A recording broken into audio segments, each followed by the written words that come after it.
waiting room, Steph? I just let Tim in. Maybe they're going to be on YouTube.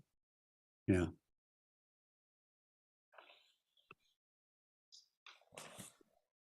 Okay, well, I suppose we're all here. We better get going, had we?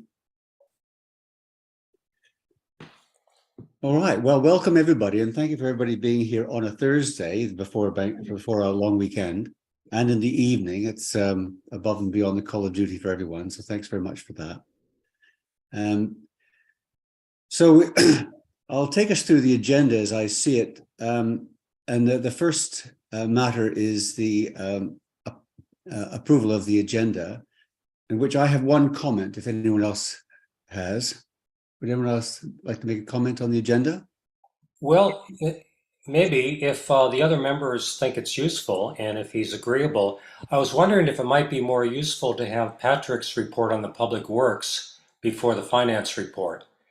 Yes. What I'm thinking is that it'd be nice to have sort of an updated view of the status of our system before we start talking about the financial implications.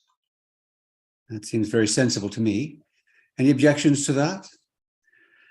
All right, well, let's just do that. Perhaps we could just swap item 6 with item 5 and just do it beforehand. Would that be all right with you, Patrick? Sure.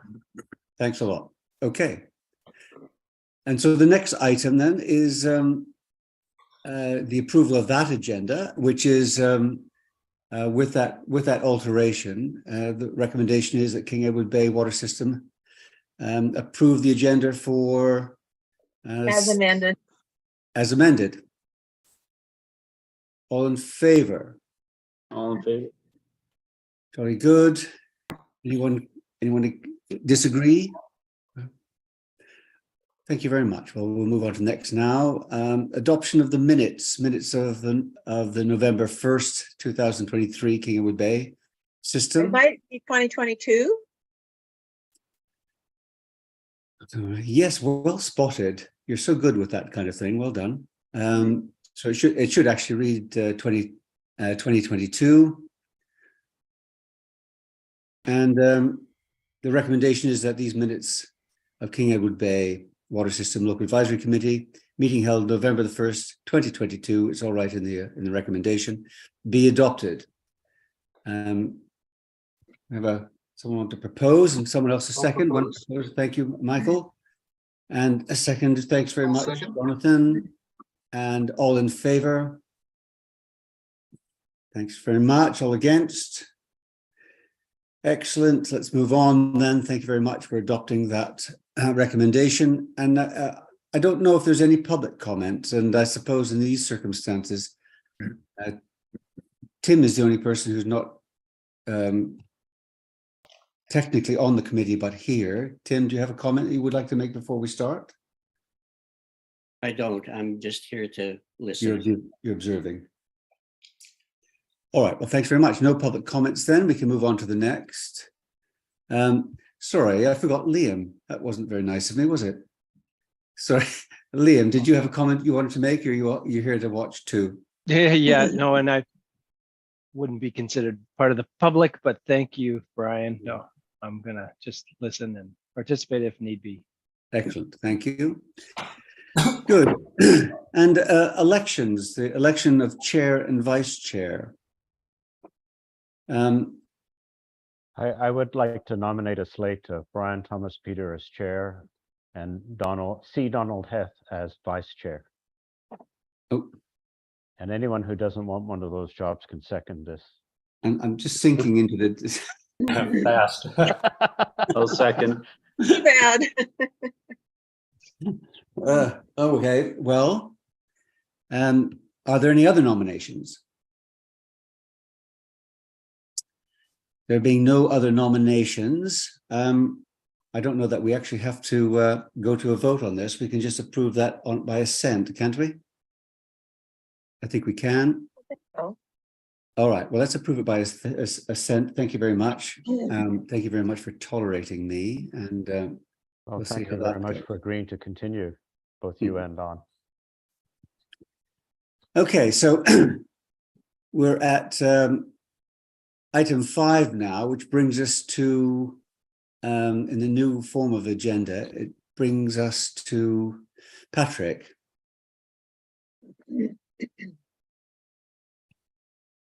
Can you hear me, Patrick? Yeah. Okay, we can only just hear you, actually. Really? Yeah, you're quite quiet.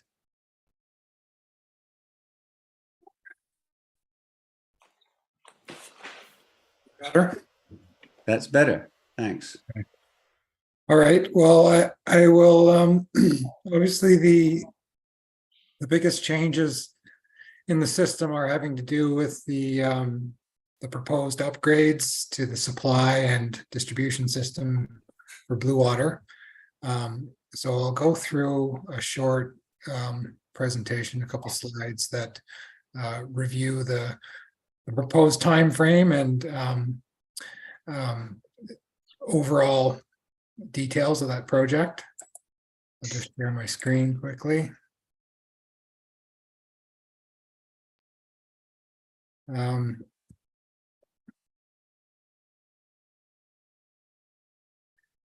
So the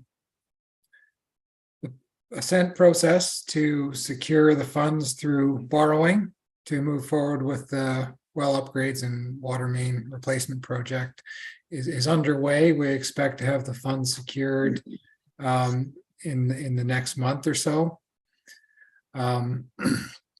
Design for the well upgrades are underway. I should mention that there was some upgrades to the essentially replacement of the main well in Blue Water that has improved the amount of water they can supply to their system. So that's positive. It's sort of immediately less of a demand for drawing water from King Edward Bay. The main well upgrades, of course, is the upgrades to the Bowen Bay wells, and then the interconnection between those wells and the King Edward Bay Reservoir. Design for that is underway. We've just completed some utility locates and survey as part of that process. And the design for the water mains and also the culverts that are overlapping with those water mains that have to be designed and undertaken as integrated projects. Expect that to be proceeding in June to September of this year, followed by tendering and procurement in the late summer and fall. And then moving into construction for the well upgrades, the system interconnection, and a portion of the phase one water main replacements. And that would carry on to spring of 2024. The construction of the remaining phase one water mains, which is overlapping a number of culverts, would have to be next summer because of the culverts and the time limitations around those. Then we'd be looking at essentially from the point that the well upgrades and system interconnection is completed, expecting about May of 2024 through the summer and then into the fall aquifer recharge period to really closely evaluate how well that's functioning. If it's as we expect and it's effectively closing the supply gap that we currently have, then we'd move into construction for the second phase of water main replacements in 2025. If it's something that's less effective than what we expect, and there's a need to divert some funds towards well exploration and development in 2025, possibly also involving deferral of some water mains, that decision about that could occur in late 2024, early 2025. This is just a simple map showing the approximate phasing of the water main replacements in Blue Water over the next 3 years. Yeah, 2 sections closest to King Edward Bay and then a portion along Windjammer would be proceed in the second towards the end of this year. The section along Spyglass, where there's a number of large culverts integrated with the project, would be in 2024, and then pending the evaluation, the remaining mains that are needing to be replaced would be 2025. And just the overall budget for the project, just indicating the municipality's portion of the project is relating to the culverts and the financing, and the borrowing will be obtained, the funds will be obtained as needed and essentially spent over the course of the next 3 years. So that's a quick update on that project. If you have any questions, happy to address them. Go on, Don. Okay, yeah, thank you, Patrick. I was hoping to get from this section of the meeting some evaluation of the health of our system too. I'm thinking the last time we discussed our wells, there was some concern that the new Arbutus well was not producing quite the yield that we expected. And it also, I think, may have been a little bit earlier, you had expressed some concern about the recharge of 497. So I was wondering if you could sort of give us a broad stroke overview of what you think the health of our system is. Is our well capacity declining? Is it something that's of concern that we should watch? Yeah, of course, it's something that we should watch. We did have with the Arbutus well, there were some issues with the electrical and programming of the system. The well was actually pulled just to confirm that there was no physical issues with the well pump itself and the related piping, and that there was no issues relating to the well casing, and that the problems were really not related to the aquifer and its recharge either. So we didn't have any concerns about raising the set point for that well back up to 15 gallons per minute from 12. It was reduced to 12. There was also so we had precision pumps out here. They were looked at a number of wells. This is well, when they came over to replace the Blue Water well, they also looked at 497, which there was again some electrical issues that were resolved, but the well seems to be functioning the way that it should. The one that we should probably actually reduce the amount of duty that it currently the system cycles through the 3 wells, and we will be looking at reprogram. Certainly, it will be reprogrammed when the Bowen Bay wells come online to integrate the supply from those wells into the reservoir, but reducing the amount that the other well, the TW01 pumps, is something that we're going to look at doing, and that's in line with the aquifer study and the subsequent well optimization report. So roughly, what do you think will be the total capacity of the King Edward Bay system in terms of gallons per minute? I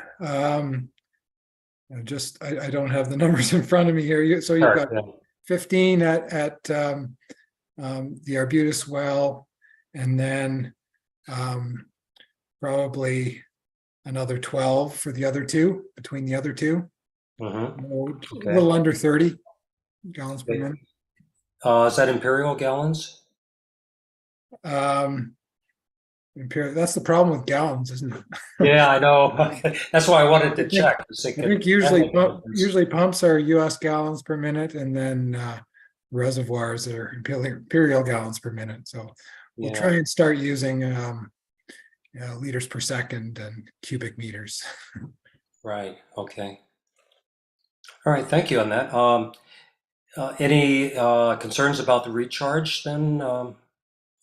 Well, I mean, the concern has to do with, no, not in terms of the recharge. That it has more to do with the ability to keep up with demand during the summer. So as we've discussed. Yeah. So That sort of relates back to the blue water then. You had mentioned the upgrades to their main well, which is well 3, is that right? yeah. Yeah. And I was just wondering what its capacity is. Well, it should be, it was running at about 2.5 or 3, and it should be up to about 6. Mm-hmm. Should be able to produce about 6. Okay, thank you. Twice as much. Are you saying that it will be following the changes that you've made, be back up to 6? That's what your It is. aspiration is? It is up to 6 again. Good.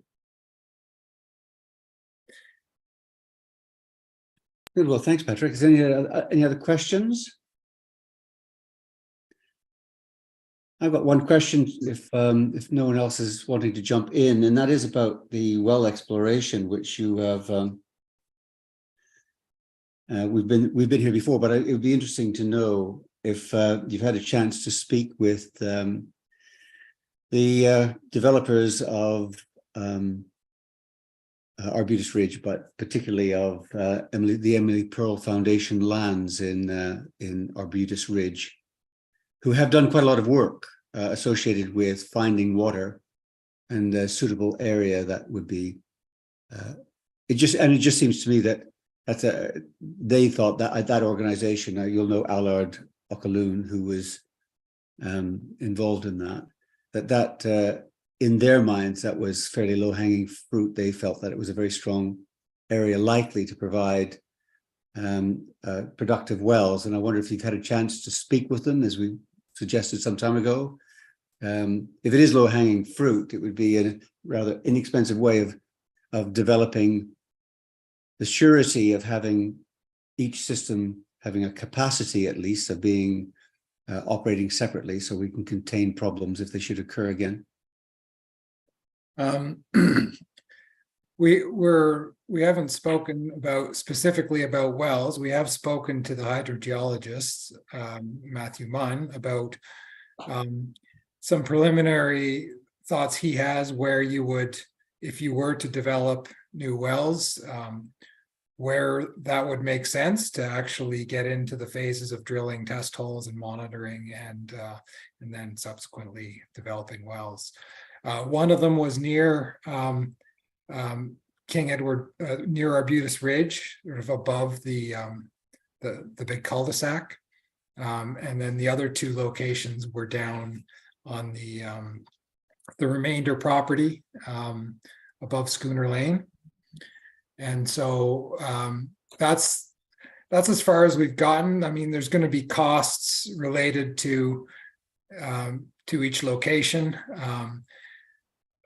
We don't expect that you would be able to develop new wells and provide a similar increase in capacity more cheaply than what we're proposing with the well optimization program.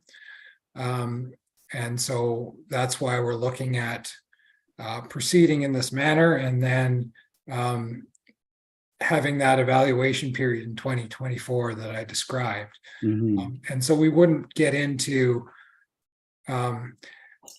any municipality-led well exploration prior to, say, late 2024 or 2025, by like beyond the desktop and some initial site investigations. So actually getting into test drilling and that sort of thing.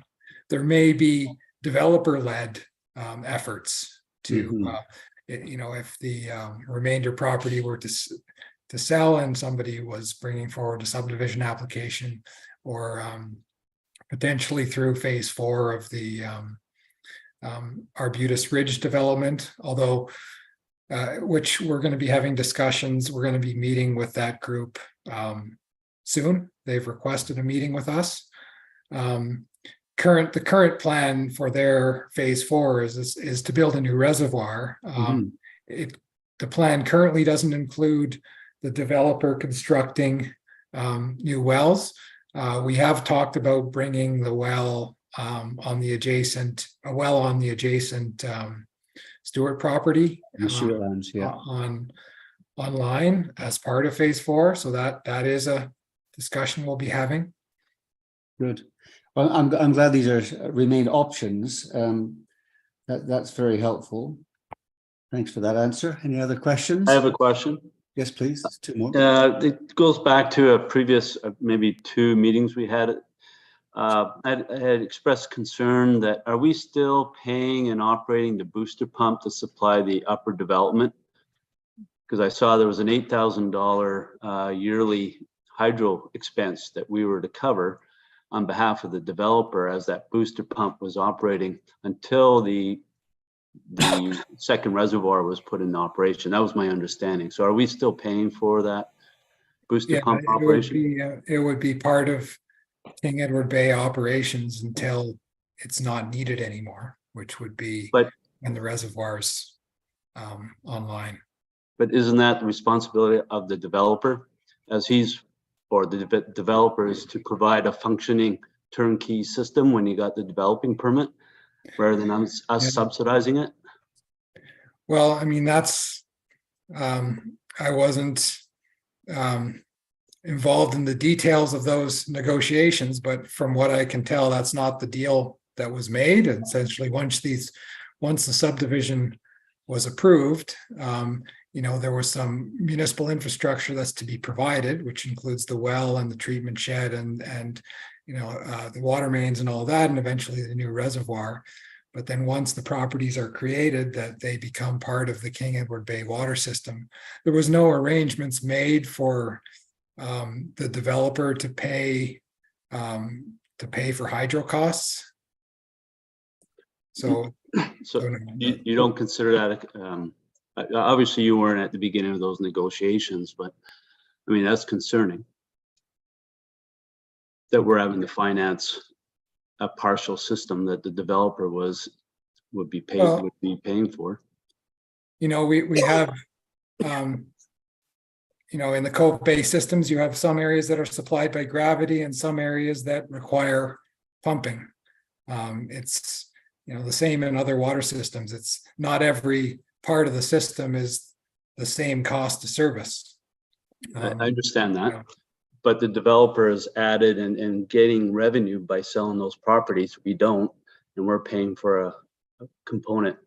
I just think that that's something that if going forward, a developer, or even this one here, we need, and on the budget going forward, needs to be questioned seriously, in my opinion.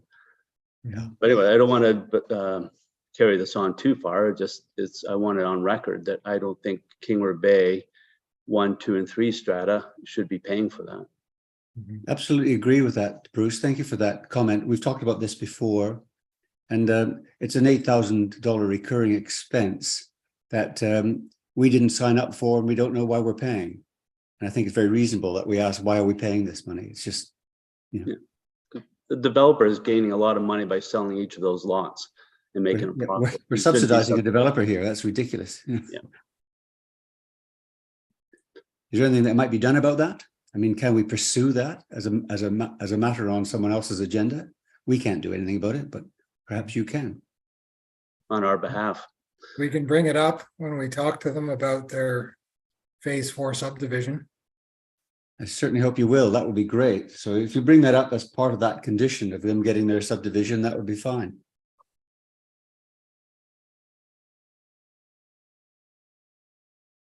I don't know if the $8,000 is that because there's other power costs in the King Edward Bay system as well.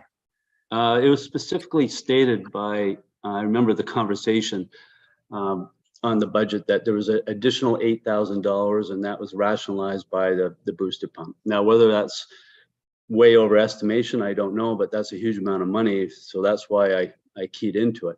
You could have easily, or I should say not you, the developer could have easily within that $8,000, even cheaper than that, put a booster pump in each of the houses to carry until such a time the system was fully functioning. Not at our expense, but at the developer as a solution to that problem. Well, that's why I asked about the amount. It seems surprising that it would be that much. Yeah, Is this something that you think is being paid now or is coming at you in the future? I'm not clear. it was forecasted, this is going by last year, forecasted because we saw $8,000 additional budgeting, contributing to the overall budget of our 12 or 15% increase. And there was an $8,000 number and it was associated with the booster pump. Now, if I misunderstood that, then if you can go back to the $8,000, because it was specifically stated for hydro cost increases, it was related to this booster pump. Well, last year, the total utility cost was 7103. So, I'm sorry, I'm not 100% sure, but. But at least we've identified as a potential cost, if there is a booster pump that is being employed, that is a surplus to our requirements. We don't actually need it. We could have, there may be a way that we can mitigate that cost by approaching the developer in a strategic sort of way. And I'm grateful to you for suggesting that you'll do exactly that. It may turn out to be less costly than we thought, but it would be useful to keep that in mind. And there was another matter related to that. I just wanted to draw your attention to the problem that we had last year with the developer who was trying to start grass growing on the verges of the development land up there, and who for more than a whole day had a fire hydrant fully open and washing hundreds and hundreds of gallons in the middle of summer into the ocean, in his effort to make some money by greening his verges. I wonder if we can, because we have no control over this, I wonder if we could make representation to the developer about this summer. And he was approached by two different people, both of whom said, he said, well, I don't know anything about that, and it's not my responsibility, and took no notice. I actually contacted you, I think, during the summer, and I'm fairly sure you responded very helpfully. But I just wondered if we could make sure that that doesn't happen again. We were in a difficult time last summer, and suddenly this, I can only describe him as an inconsiderate person, was wasting hundreds and thousands of gallons with gay abandon without any regulation. Can we make sure that it doesn't happen again this year, or certainly not with phase 4? Yeah, I mean, we can talk to the developer about that. I mean, this incident was put to a stop when we found out about it. Yeah. We don't really have a bylaw basis for fining or really, evidence of how much water was used, but and it may not be that like individual property owners will want to establish a lawn. We can apply water restrictions. But it was coming straight out of the fire hydrant. Yeah, so nobody had permission to do that. No. When we found out they were doing it, we put a stop. Well, I'm very grateful to you.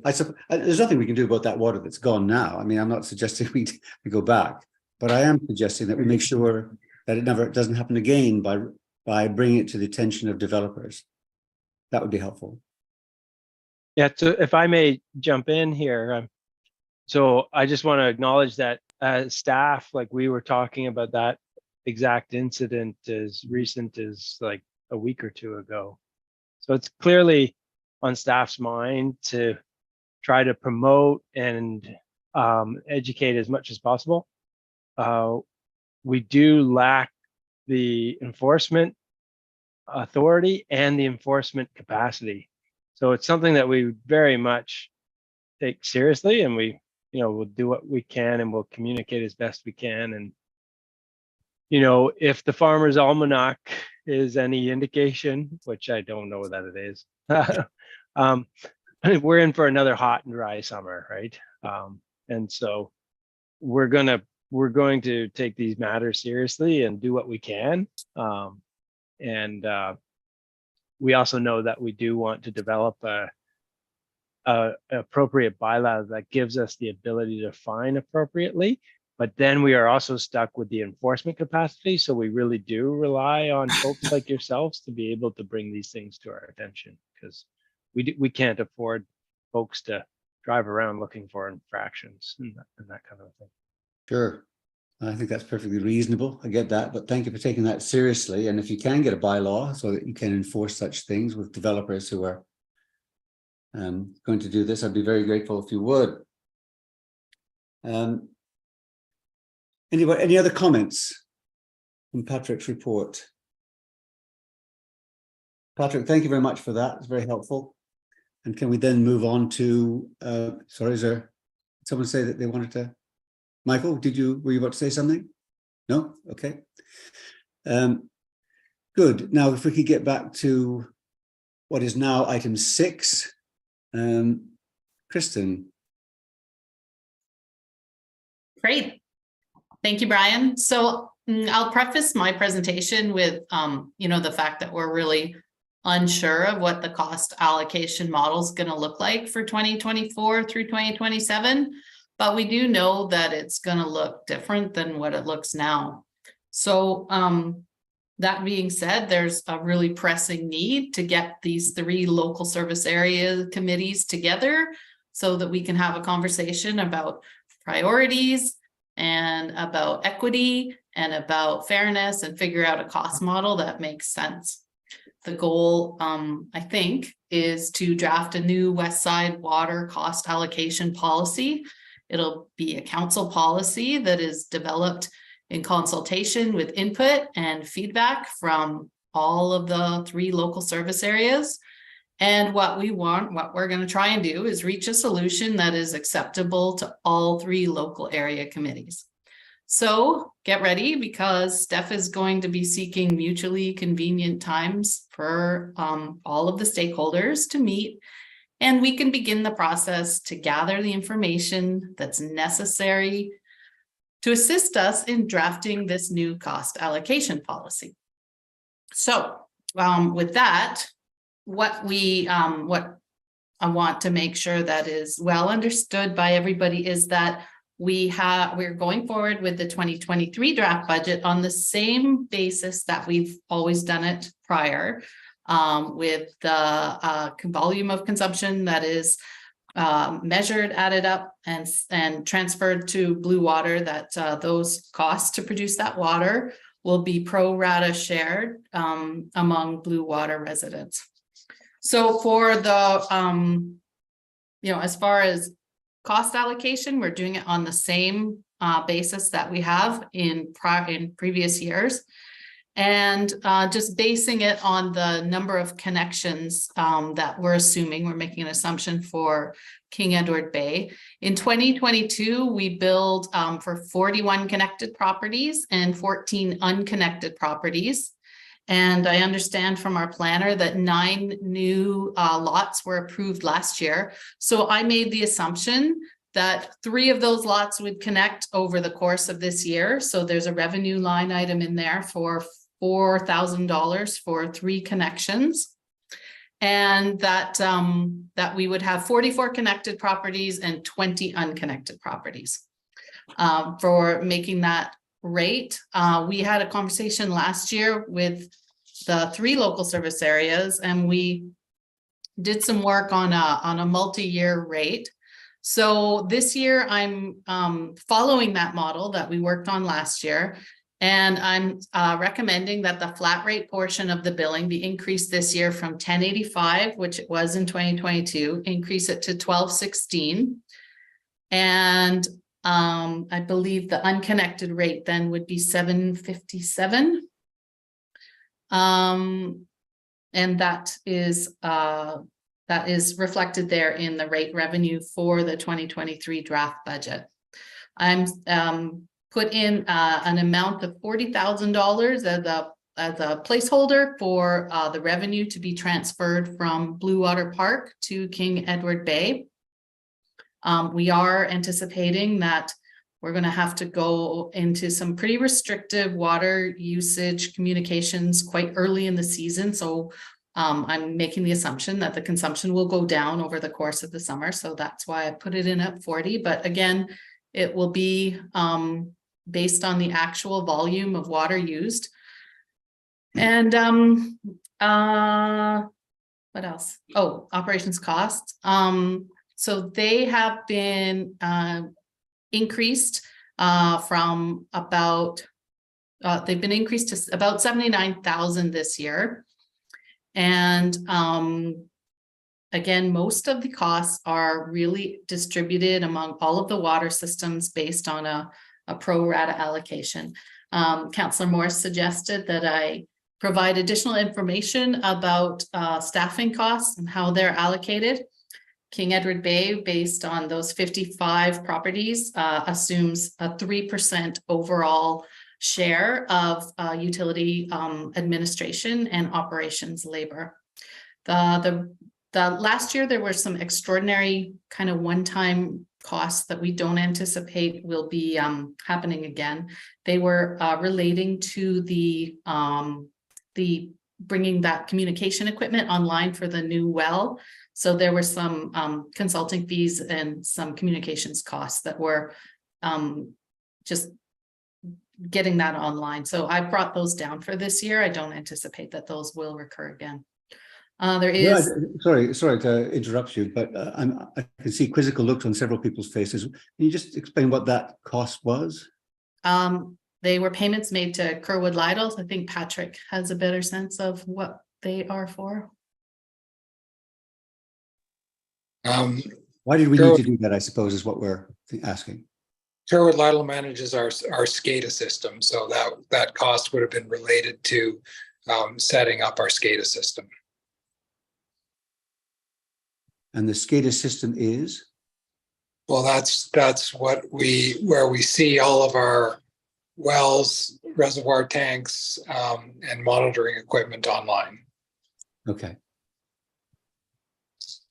And that actually anticipates a question I had. I noticed compared to budget, the supplies and services and IT and communications are way over budget. Yeah, Is both that of those things.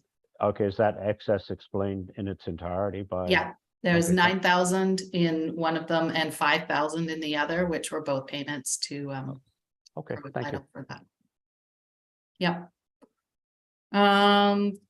Other than that, there's an annual allocation of costs that all of the water systems make to compensate the general fund for the use of public works, staff time to deliver materials, shop supplies, use of general fund equipment, that kind of thing. And that it was budgeted last year at 2,200. We actually allocated a little bit more in respect of some of the costs that were associated with the installation of a new mobile trailer building that has been put up at the new water treatment plant site. It's becoming, we're using it for like a crew space and equipment storage, and it's a shared cost for all of the water systems. So there were just some additional costs, $654 applied to King Edward Bay in respect of some of the costs installing that. The transfer applied last year from Blue Water Park to King Edward Bay was 53,145. So all of that excess revenue then has been contributed to the King Edward Bay Reserve Fund. Jonathan? So these the extra spending last year for the SCADA system, was that rolled into our proportional costs, then therefore included in the proportional billing to Blue Water for our cost of producing water? Yeah,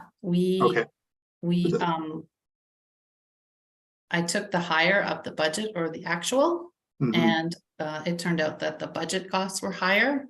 Use that plus the 14,100 budget figure for pump replacement, and took a 51% cost share of that and Okay, charge you. that to Blue Water.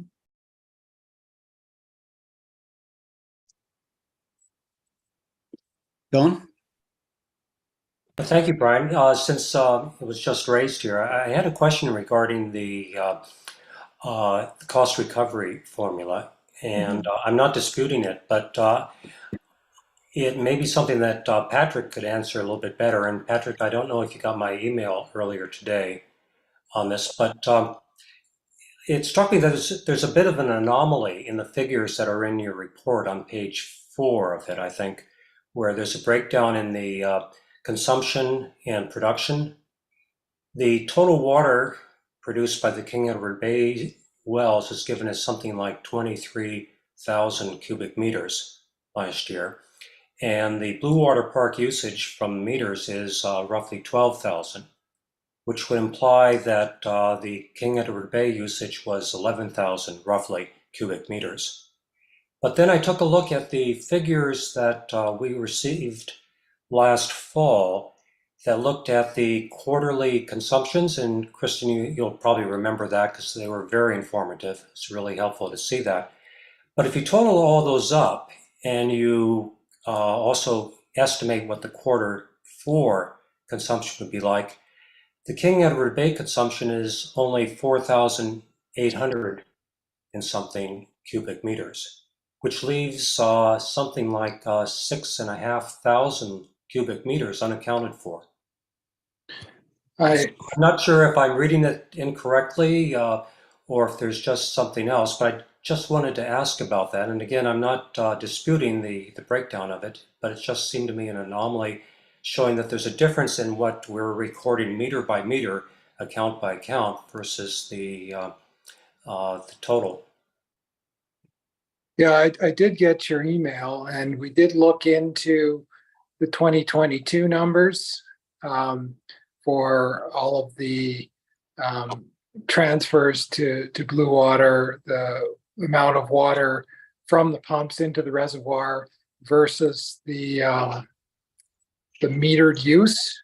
And I'm not sure where the 4,000 something comes from. The metered use in 2022 for King Edward Bay was 7,370 cubic meters.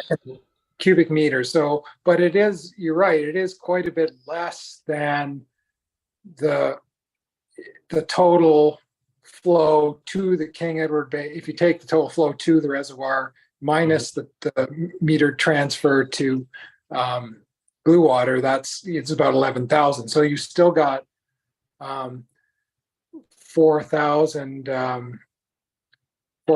cubic meters of discrepancy. So you're right about that. Yeah, because the last time I saw this was I think about 2016, and that was when we had this huge discrepancy from computing it a couple ways, and that was when it turned out there was that huge leak.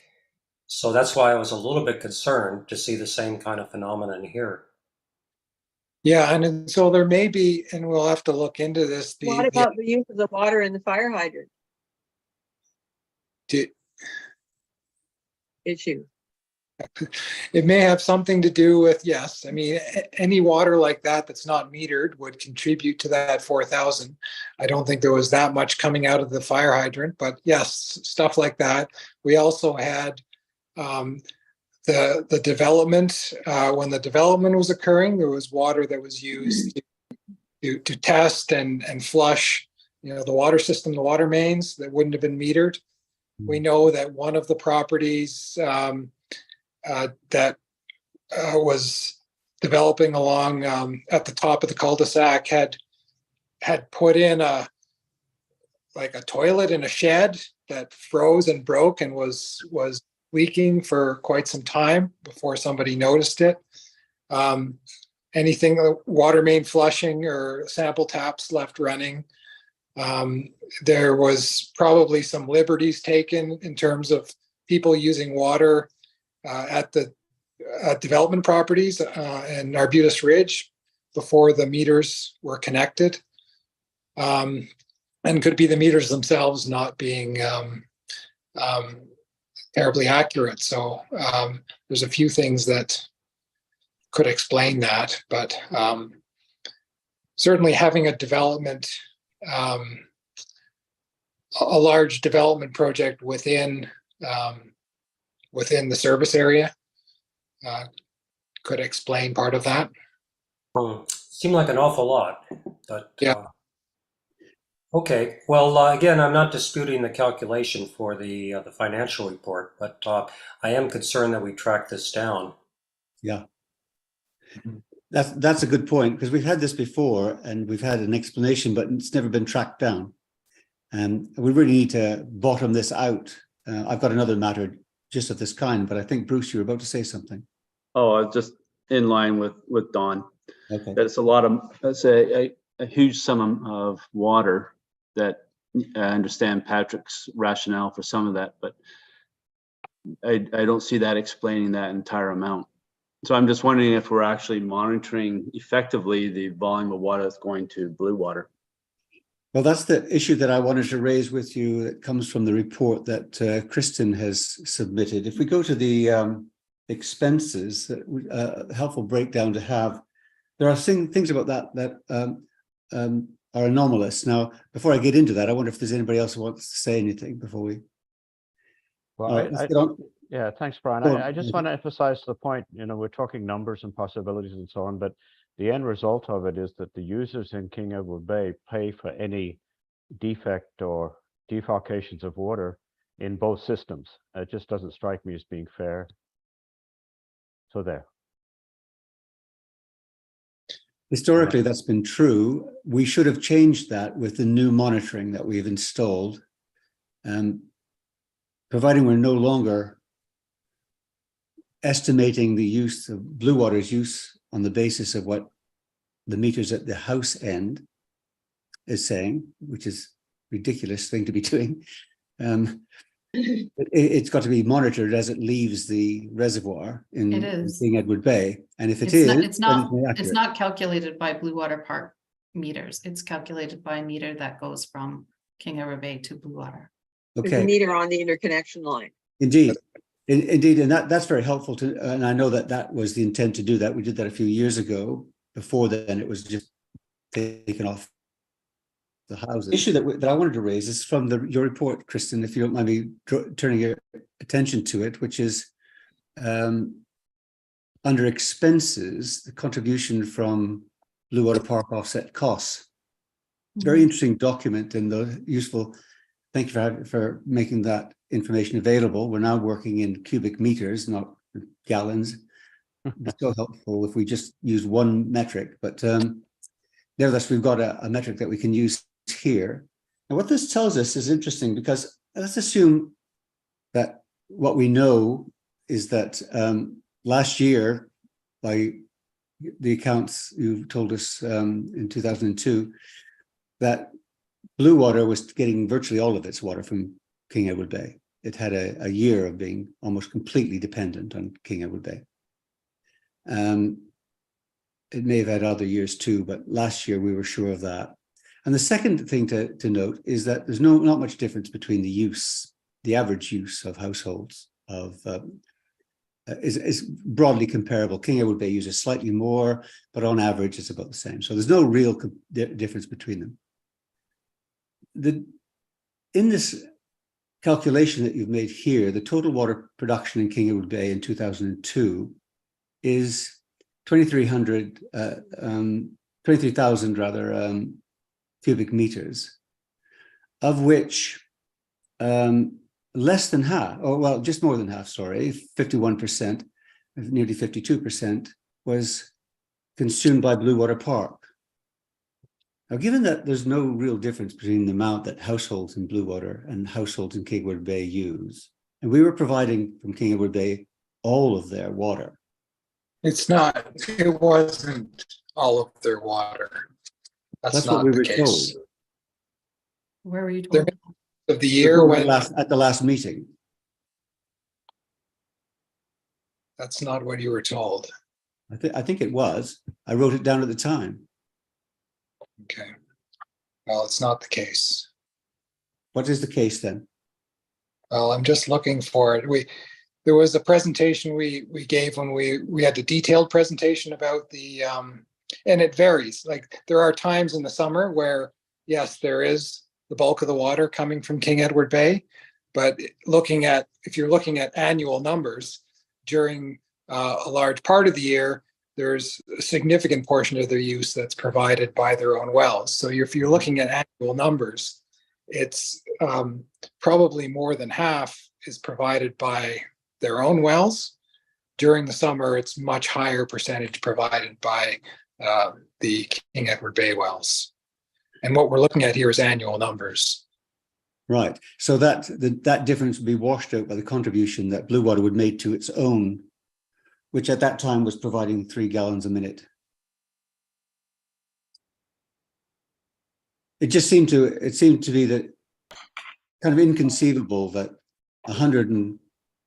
nearly 150 connections compared to the 40 whatever we have, that Blue Water was using only twice as much when it had 3 times the amount of people there. Yeah, I have from the same communication, I have that they produced 8,853 cubic meters of their own water last year. So that's a portion of the total. 8,000, that's helpful to know. Thanks very much. I'm sorry, Kristen, could you repeat that figure for me?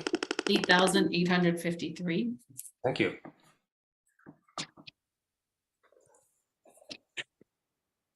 Thank you very much. That's good. That's nice to have that one cleared up.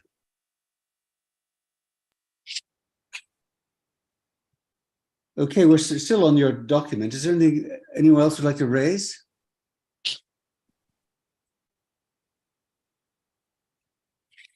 Well, just to work backwards across that document then, looking at the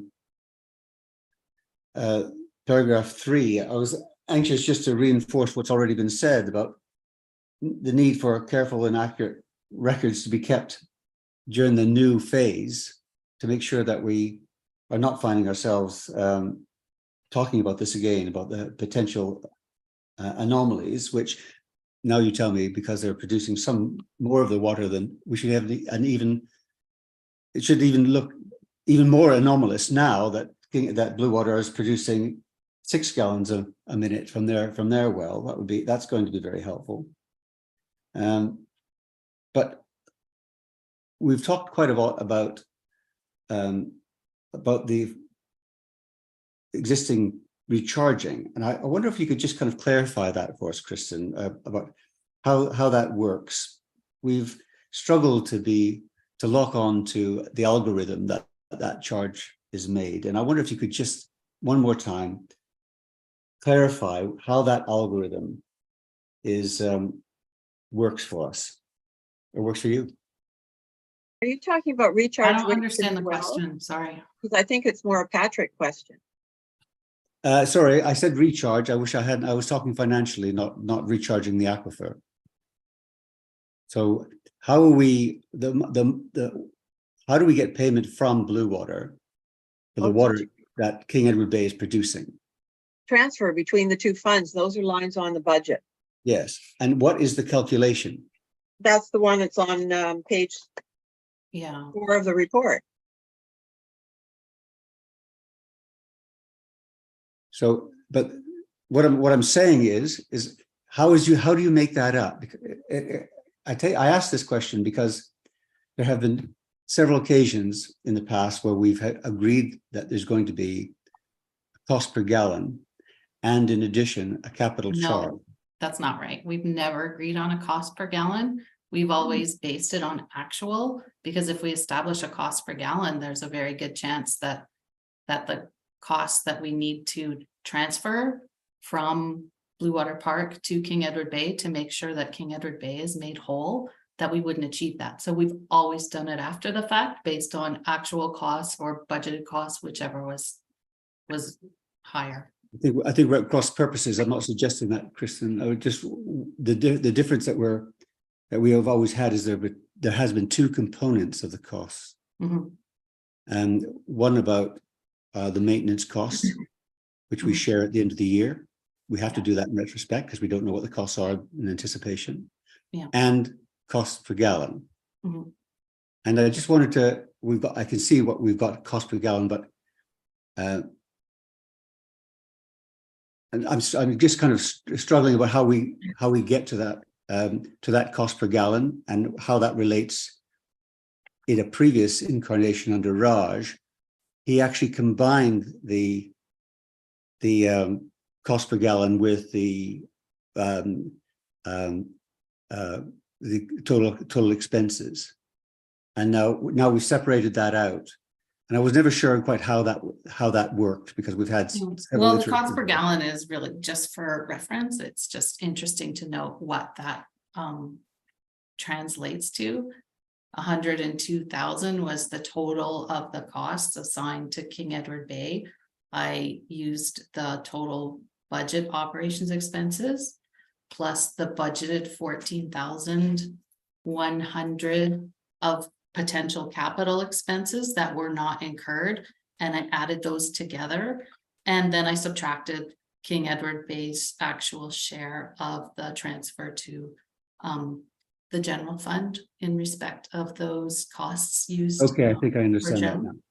And then the pro rata share of the water that was used, transferred through to Blue Water, was charged back to Blue Water, and 53,000 was transferred from their fund to King Edward Bay's fund. Okay, thank you very much. Did you want to say something, Jonathan? And then yeah, just but to be clear, there's no accounting for the asset depreciation in the cost. No, that's That not, we- I don't think so. We've got No. The total budget for King Edward Bay was 91,000. That included a $27,000 contribution to reserves. And Right. then I added a $14,000 potential capital expense.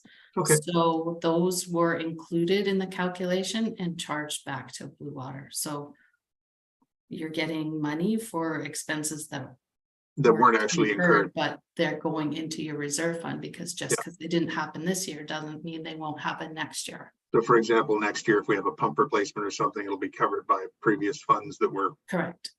Okay, thank you. okay, Bruce. Oh, I just, Kristen, when you were talking about a 51% ratio. Yeah. Can you clarify for me why 51%? Like how is the 50?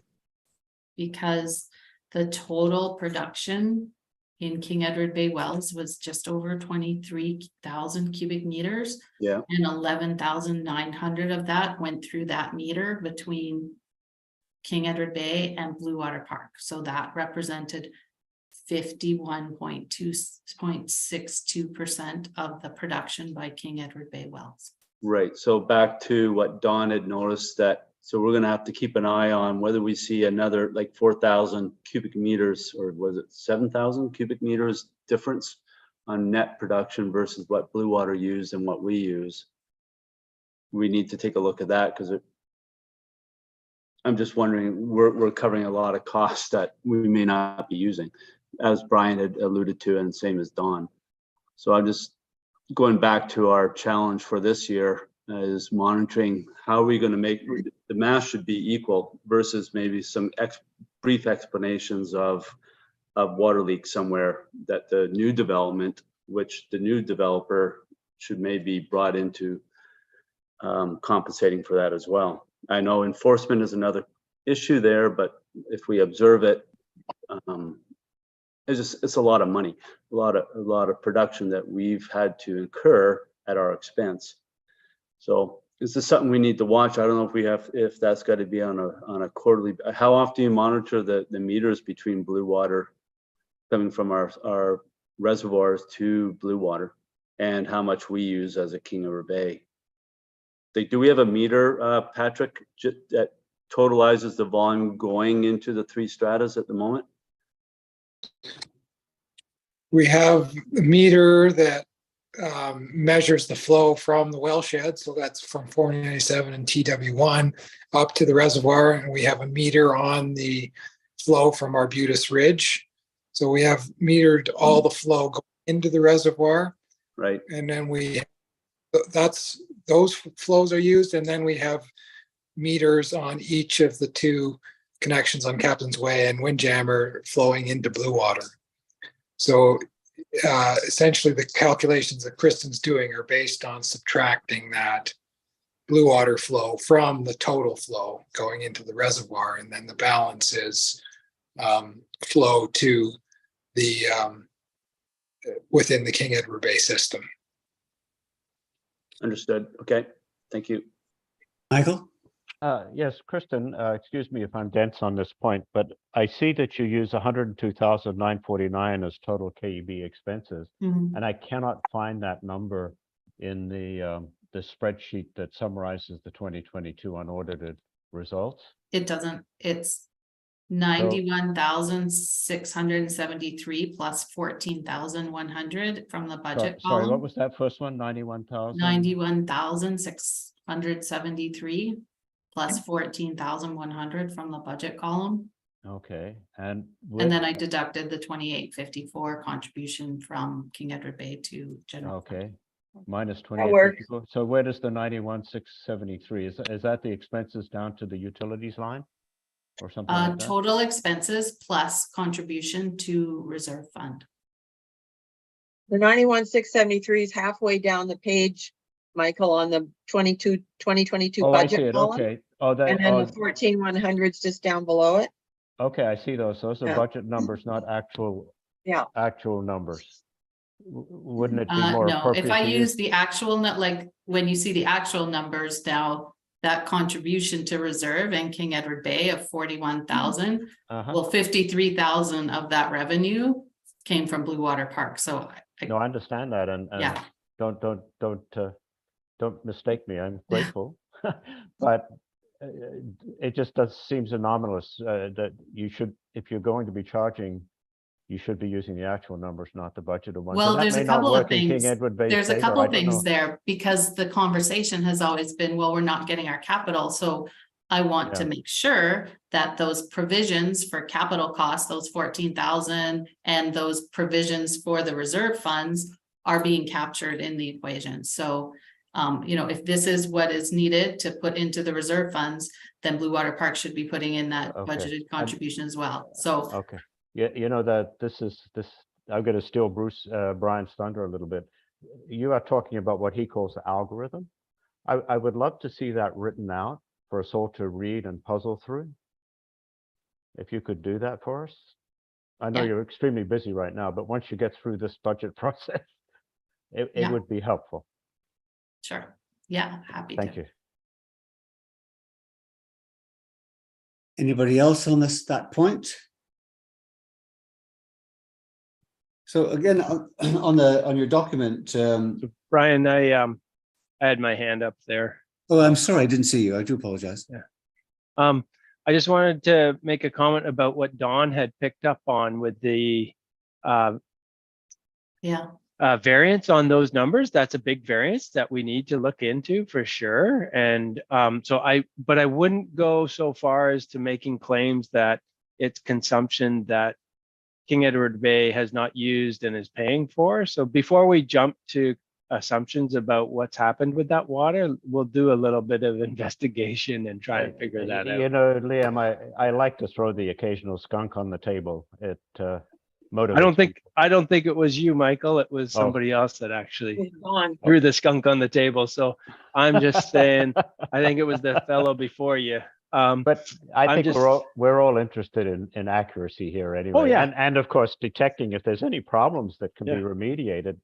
And that's, Brian mentioned the Spyglass road collapse, 2016, was it that long ago? Anyway, we got to catch that stuff in both systems if it Yeah. happens. There's an old saying that you can't manage what you don't measure. And Yeah. so Very good. um, I like yeah. it. Yeah. So I just did some quick number crunching, and according to our meters are red top, so that's about 500 gallons a minute when they're open full. So for a 7-hour day with a meter open full, that's close to 800 cubic meters. So Wow. if that was open for a couple of days, that could account for a big hunk of that. This is your frozen toilet, so you're, yeah. And then you've got the frozen toilet and you've got water samples and, you know, meters running, end of Okay. line taps running and all that stuff. So I can Yeah. see Bruce is perplexed. No, but when it's still with the hydrant, you got a 2-inch meter on there, so it's not like a full firefighter. If they're flushing for 2 days, that's, well, we don't know what was he just hooking up if he was hooking up the fire hose. Yeah. I didn't observe it. Yeah. And I know a couple of people said it was happening more than one day. So I only saw it for the one day, and it was pretty spectacular. However, Yeah. Good luck on it. Let's get that bylaw. okay. So there's a couple of issues that remain from your report before we get on to other matters, Kristen. And I just wanted to. I know that that at the beginning of your report in paragraph 2, you mentioned about needing a new cost sharing model, which I think we actually do, and we'd be very keen to do that. And later on in the report, you refer to a new cost sharing and operations model, which I think would be very helpful. And there's the unfortunate matter in paragraph 1 in which it was raised that King Edward Bay and Bluewater are going to be treated as one, which caused a great deal of concern as it was initially read. But I presume that is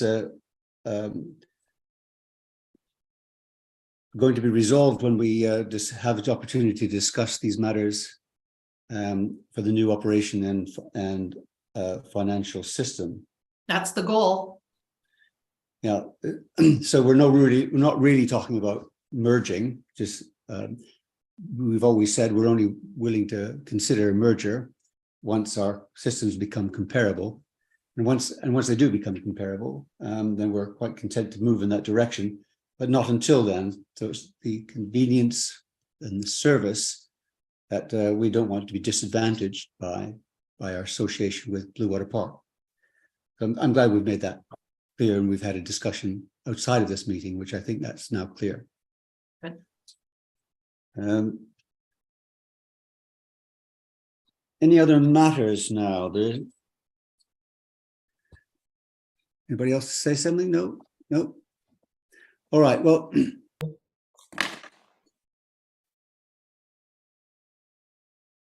so there's now a recommendation. Don had his hand up. Yeah.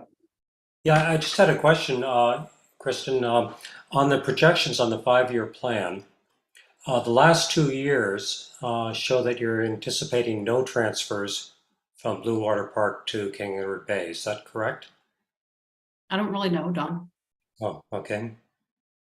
Like I said, we got to find a new model that works for everybody, and I don't know. I don't know what that looks like. Yeah, it's just that it was 10,000 for the preceding years, and then suddenly it stops. I mean, I have to assume that at some point, the Bluewater Park people who are investing $750,000 into well supply, at some point there needs to be a recognition of that contribution too, and I don't know what that looks like. Okay, So fair enough. just have to work on it. Okay. So I think there's the issue of the 2023 budget that you're concerned about. I guess we still have a little bit of concerns of detecting from people that there are still concerns about the 5-year plan. I mean, in essence, the starting point, I suppose, for us is that I'm looking around at our members, and I can see that 4 of the 5 of us are now retired and on fixed incomes. And I know there are 2 young families in King Edward Bay who are anxious about the increasing costs at the rate this cost is going up. It is becoming excessive for some of the people on their budgets.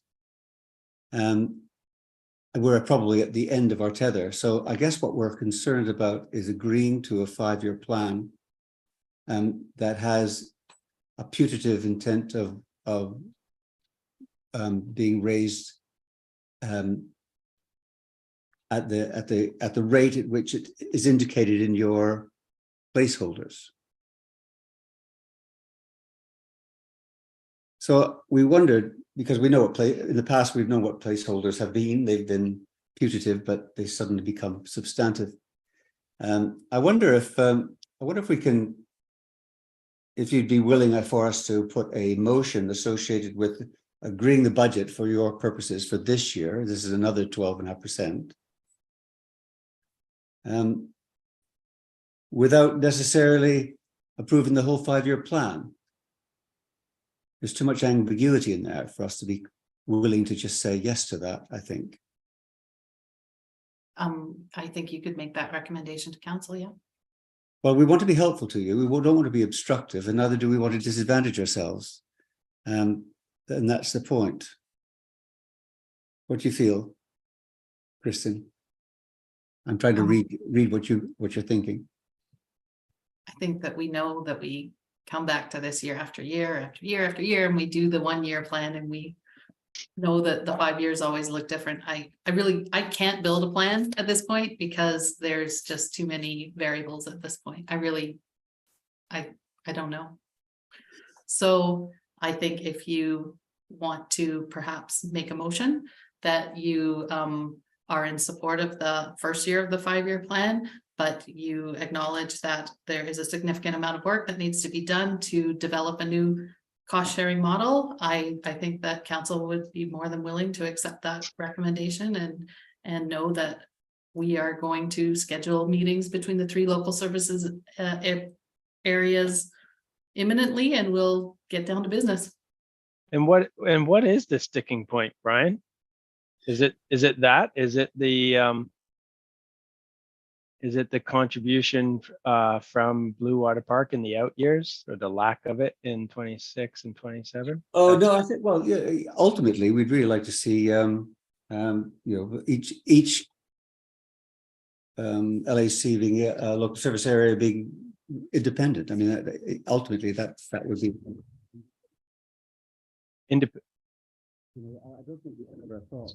Sorry, we lost you there. Can't hear you. Oh, I'm sorry. I think we've all realized that the best outcome here is where Blue Water finds its way to having the 3 problems solved: the supply problem, the storage problem, and the distribution problem. We're well on its way to resolving the distribution problem. We've also got a half solution, and maybe more than a half solution, and with King Edward Bay perhaps putting another reservoir in to deal with the supply problem, which I don't think anyone would mind us sharing. It's just the supply problem, which there's some reluctance to pursue independently of Bowen Bay. But in the meantime, what we were anxious about is to make sure that we are not disadvantaged by our association with Blue Water. It's a problem not of our making. And we have sufficient water to make us right through the summer. So there is that issue, but also the continuation of an arrangement of recharging, not the aquifer, but recharging financially for any water that King Edward Bay produces. It finds its way to Blue Water. Now, I think from what you've said, that will continue. It may be less than it was before. Well, it's not a big deal, providing we're still doing that. But I think, generally speaking, and I think I speak for the rest of us, the idea of us being associated and being treated as one with all the disadvantages of a very troubled situation that in Blue Water by a kind of permanent affiliation or semi-permanent affiliation is not something that we want to entertain until we're comparable.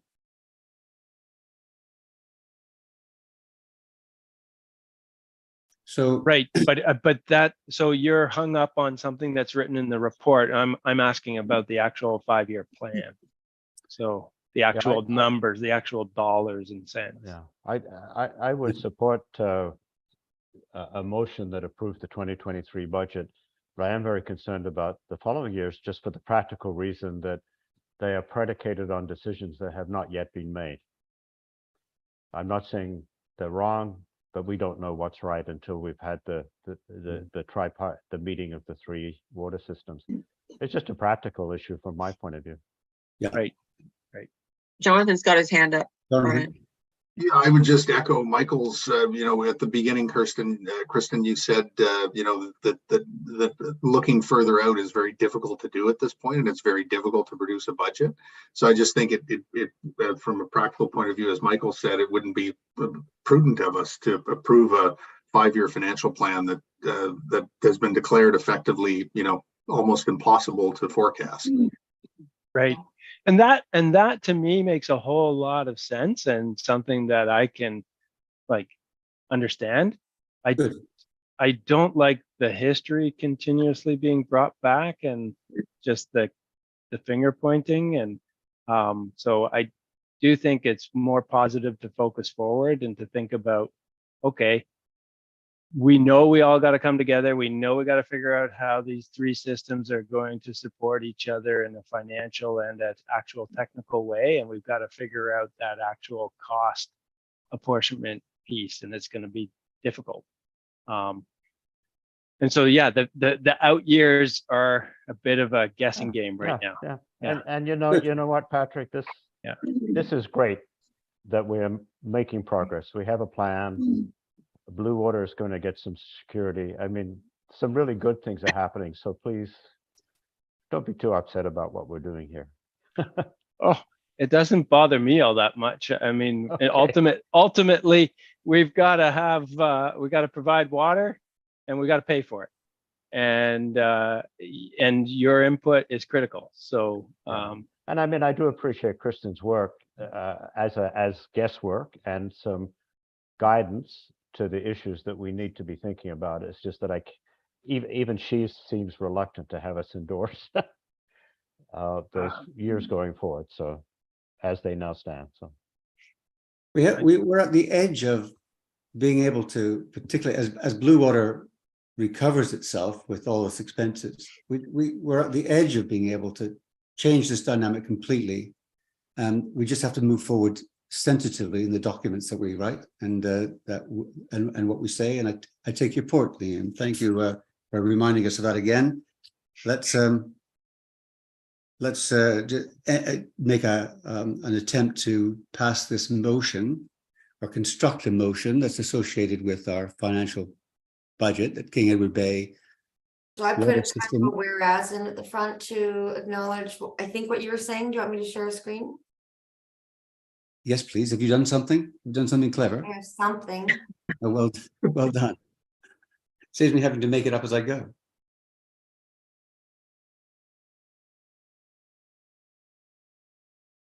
What are you seeing? see your screen now. Yep. The Word doc. Okay.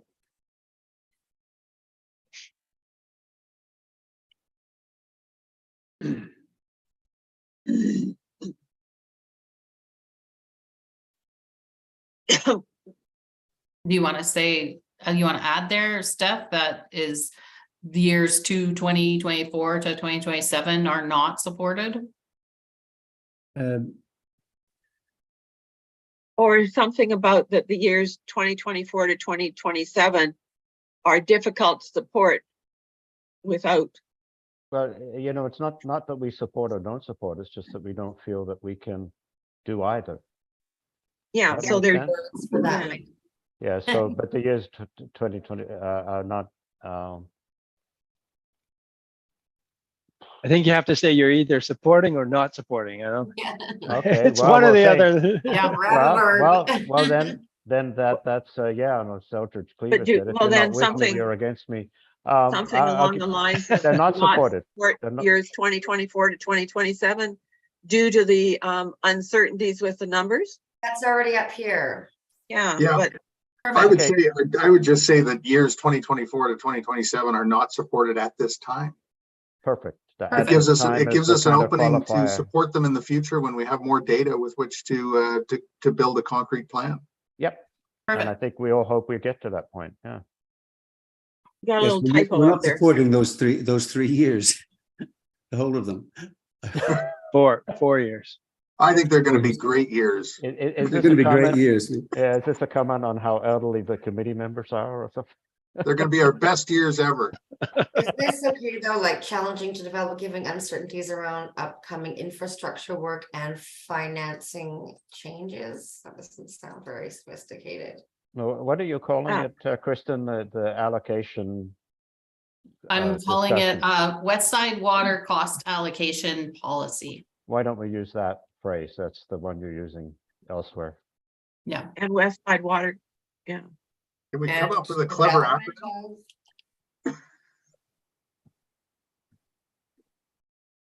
of Do we need cost development or just West Side water cost sharing? Well, the allocation, Allison, will be Yeah. between everybody that we can get within our sites. Sharing and allocation are kind of redundant stuff, so pick one. True. Well, Definitely going with allocation, obviously. I like that. cost and Oh, it's capitals. Well, there you go. Wow. It's make a it seem very sound very important formal. So we policy. now named policy. All right, shall I read that just so everyone's clear about it? Whereas a 5-year financial plan for the King Edward Bay water system is challenging to develop given the uncertainties around the upcoming infrastructure work and development of a West Side water cost allocation policy. Therefore, be it resolved that the King Edward Bay Water System Local Advisory Committee recommend the Council that the draft King Edward Bay Water System 2023 budget be included in Bowen Island municipality budget, but that the years 2024 to 2027 are not supported at this time. Mhm. All in favor? Aye. Oh, no, we have to have somebody to propose it. I'm sorry. Who's proposing it? Jonathan will propose. All right. And I'll second. And you'll second, thank you. And all in favor? In Aye. favor? See, that's why you're chairman, Brian. Oh, yeah. And we've got another one regarding the user rates. Yeah, that's a hard one to swallow, but I think the numbers do support it. Yeah. Yeah. And but I am concerned about the increasing rates, and that we do have some young families here that are actually really struggling, and we have one of our young families actually thinking of having to move. And I would just hate for that to be as a Yeah. result of increasing costs. All right, thank you for that. Couple of other items, quick items on the agenda. Hold on. I'm Are we not gonna vote on this? We have to vote on that. Jonathan will motion that one as well. Oh, yeah. I'll second. All in favor? Aye. It looks unanimous to me. Okay, thank you for that. And we've got a couple other little matters here that have come up at the very end about cost savings. Again, this is related to the issue that I'm concerned about, that we're increasing at 12.5% every year. And I'm not sure that there are people that can sustain that for much more. I was really expecting, again, this is not a matter for me because I've got no capacity to interfere with cost savings. That's a matter for Kristen. But thank you for the amount of detail that you've provided already concerning the staff costs and so on. That's helpful to have. It's not the habit, I know, of the municipality to directly consider matters such as cost savings as a strategy. But I would urge you to consider that again. I do this every year, so that we start the budget from a zero increase, and we try and manage within it, and we have a strategy for finding savings.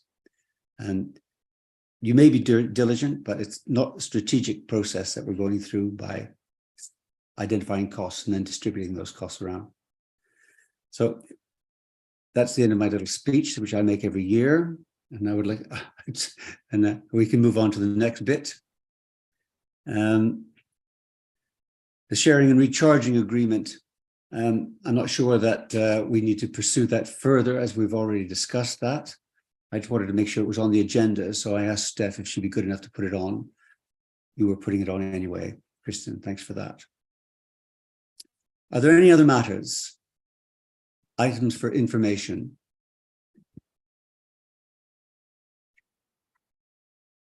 It looks like none. Well, therefore, we need to consider a next meeting and then adjournment. So next minute, we'll wait until we can do a round robin as in the usual way. Rather than set it now. What do you want to do, Steph? Yep, we'll see what comes up next and do a doodle poll. Okay. I think there's gonna be a bunch of community meetings, so that's for Blue Water. But maybe there'll be a joint meeting for Right. the. I think that's the next reason to convene a meeting. Yeah, and which reminds me, is there a community meeting for King Edward Bay? That'll be in on- the on the summer or agenda? fall. Yeah. Yeah, okay, Yeah. good. I'm not, just as a last bit of information, what we can think about. I'm not sure that if we get us all in the same room, Blue Water, Bowen Bay, King Edward Bay, to talk about a new initially, I think we're going to have to do some initial work first in each area. Just to establish, so we're not finding ourselves trying to resolve problems in a bigger meeting, that's all. It'd be nice if we could have those kind of sorted out beforehand. Just a thought. Yeah, You mean- the one thought that occurred to me is it might be useful to retain a professional mediator, Possibly. just to manage the discussion. But I just throw that out there. Sorry, Liam, I know it's not a cost in your budget, but It would be your budget. well, there you go. And I just would hope that, I mean, Brian, John and Rob and I met often for a very long time to try to get to some resolution with Patrick as well. And so, you know, I think we did a lot of work there that could be helpful to Good to getting hear. us That's getting good us to forward. hear. And I think I just come back to my earlier comment about focusing forward and let's not dwell on the past. Let's not act on the past either. No, but anyway, Okay, thanks very much, everyone. We are therefore adjourned. Okay, I'll make that Thank you very motion. much, especially people who are worked all day and then turned up to do this.